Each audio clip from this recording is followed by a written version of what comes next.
You're listening to the Patenting for Inventors podcast with registered patent attorney, Dr. Adam Diamond, founder of Diamond Patent Law, the #1 source for securing your intellectual property needs. Now, here's your host, Adam Diamond. Hello and welcome to the Patenting for Inventors podcast, episode 28, How to Prepare the Application Datasheet. My name is Dr. Adam Diamond, a registered patent attorney and founder and owner of Diamond Patent Law in Los Angeles, California. I can be contacted through my website at patentingforinventors.com. That's patentingforinventors.com. Or you can call me at 424-281-0162.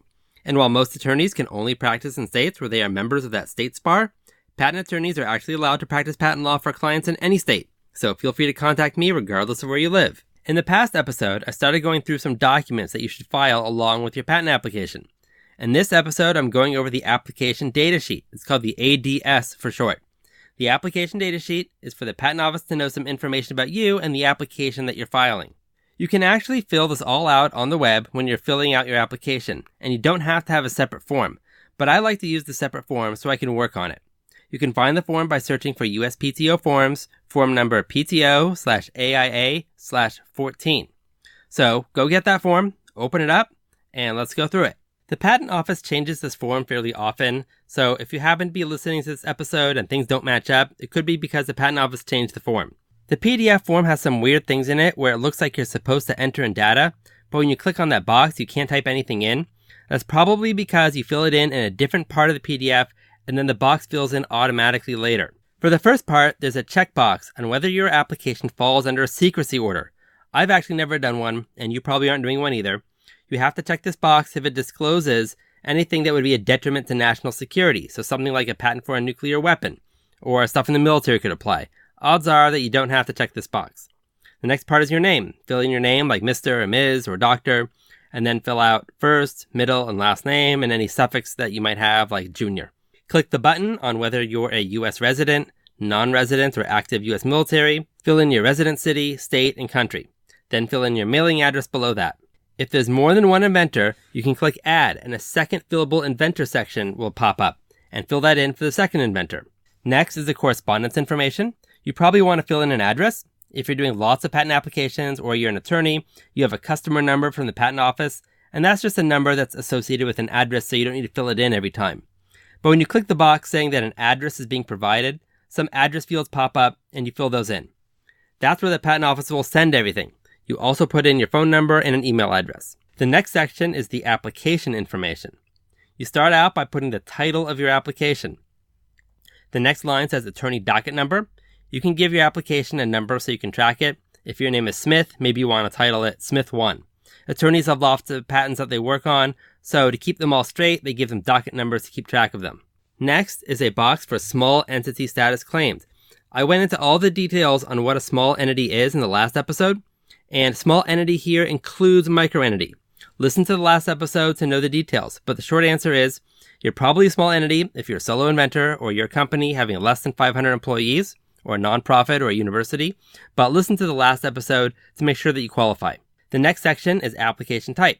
You have choices of provisional or non-provisional. I've talked about provisional before, but the regular application that I've discussed for most of the series is about non-provisionals. Select which one applies to the patent application that you are filing. For subject matter, either pick utility or design. You should know which one you're doing. If you've been listening to this podcast, you're probably not doing a plant patent, so it's either going to be utility or design. If you're doing a provisional patent application, then pick utility. There's no such thing as a provisional design application. The next thing is you say how many drawing sheets are in your application, not how many figures, because you could have more than one figure on a drawing sheet. They want to know how many drawing sheets. If there's one particular figure that you think best represents your invention, then put in that figure number, not the sheet number, in the next space where it says suggested figure for publication, if any. The next section is the filing by reference section. It's unlikely you'll be filling this out. This is if you filed an identical application in some other country or an international application, and instead of filing the paperwork of your application in the United States and Trademark Office, you just tell them to use that foreign application as your U.S. application. You probably won't be doing this. The next section is the publication information. Normally, patent applications will publish after 18 months, but you can request an earlier publication date if you want and pay a fee. Most people don't do this. It's not something I recommend unless there's some reason you want it published early. It's generally better to keep your application hidden for as long as you can legally do it, so people don't see your application and try to figure out ways to work around it. But there are advantages in publishing early because it's possible you can get increased damages if people infringe your patent when it issues and they knew about your application a long time ago because it published early. But it's up to you. I rarely check this box for publishing early. The next is the request to not publish at all. If you really want your application to remain a secret until it issues as a patent, you can request it not to be published at all, and then it will only publish if it issues as a patent. I wouldn't recommend checking the request not to publish. This is because you're not allowed to select this option if you file your application in foreign countries. If you check this box, and then you file in a foreign country without rescinding the request to not publish, and you didn't notify the patent office within 45 days, then your US application goes abandoned, which is really bad. To me, it's not worth requesting not to publish unless you're absolutely 100% sure that you won't be filing in any foreign country, and you really think there's a big advantage in not having your application published at all until it issues. The next section is the representative information. If you're doing the application yourself, you can leave this blank. If you have a customer number, you can put that in. If you have an attorney, the attorney can put in their number. The next section is the domestic benefit/national stage information. If this is the first application you're filing related to this invention, then don't fill this out at all. You only fill this out if there's some kind of earlier application that you want to claim benefit of. I talked about that in the episode about the cross-reference to related application section, and the most likely one you might have to think about is if you filed a provisional application. How this is organized on the application datasheet is kind of confusing, and it's easy to mess up, so this is how you want to do it if you filed a provisional patent application. For the prior application status, select Pending. Then on the next line where it says Application Number, you leave that blank. You do not put in the provisional application number. It wants to know the application number of the current application. And if you're filling this out before you filed your application, then you don't have an application number yet, and that's why you leave it blank. Then for continuity type, you select the option that says Claims Benefit of Provisional. Then on the prior application number, you put in the application number of the provisional application. Then on the far right column, it says Filing or 371C date. You put in the filing date of that provisional application. That's probably the only thing you'll fill out in this section. There are lots of times where you claim benefit or priority to other applications, but when I cover continuing applications, I'll cover that and talk about the ADS again. But I want to keep this as simple as I can for the first-time filer, who at most filed a provisional application but not anything else. The next section is the foreign priority information. Unless you've already filed a foreign application before your US application, then you don't fill this out, so you're probably going to skip this. The next section is the statement under 37 CFR 1.55. You're probably not going to check this box here.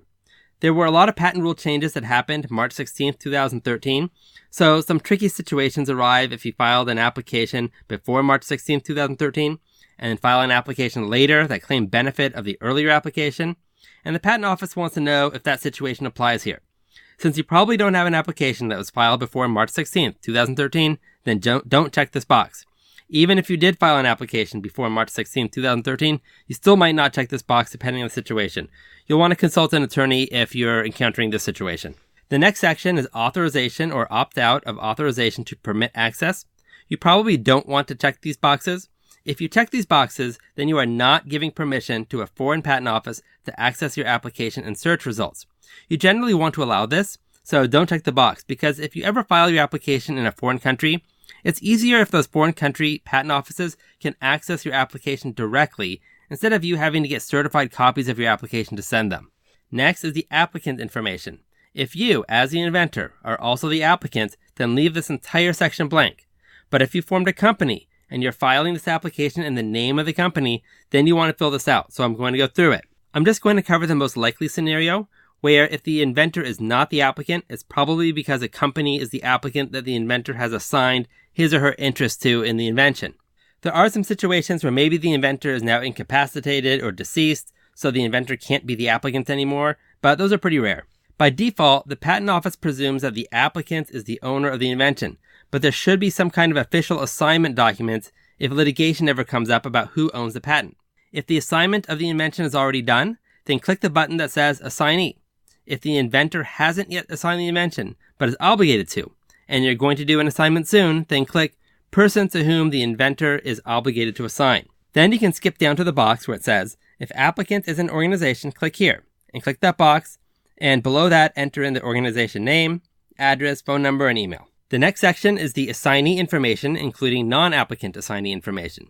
By default, the inventor's information is put on the front page of the patent, but most companies would rather have the company information on the front of the patent. The inventor's name is still listed on the patent no matter what, but if the company or assignee wants their information on the front, they have to enter their information in this section, which should repeat the information they put in the section above. Now we're at the very end, the signature. If you're a solo inventor, type in your name in the first and last name section and date. The Patent Office allows for electronic signatures. I would not recommend printing out the ADS and signing it by hand, because then you'd have to scan it back in and all the PDF fields are lost. The preferred way is to do a /, then type your name, and then another /. Don't try to be fancy and use a cursive font. That's not allowed. Just keep it simple and do it with the slashes. If you have more than one inventor, you have to click Add. A couple of things about signing the application datasheet. If the applicant is what is known as a juristic entity, which is a corporation or association or LLC, then it must be signed by a patent practitioner. If the applicant is 2 or more inventors, then the application datasheet must be signed by a patent practitioner or all the inventors, or one inventor if the other inventor gave power of attorney to the other inventor. That's it for how to fill out the application datasheet.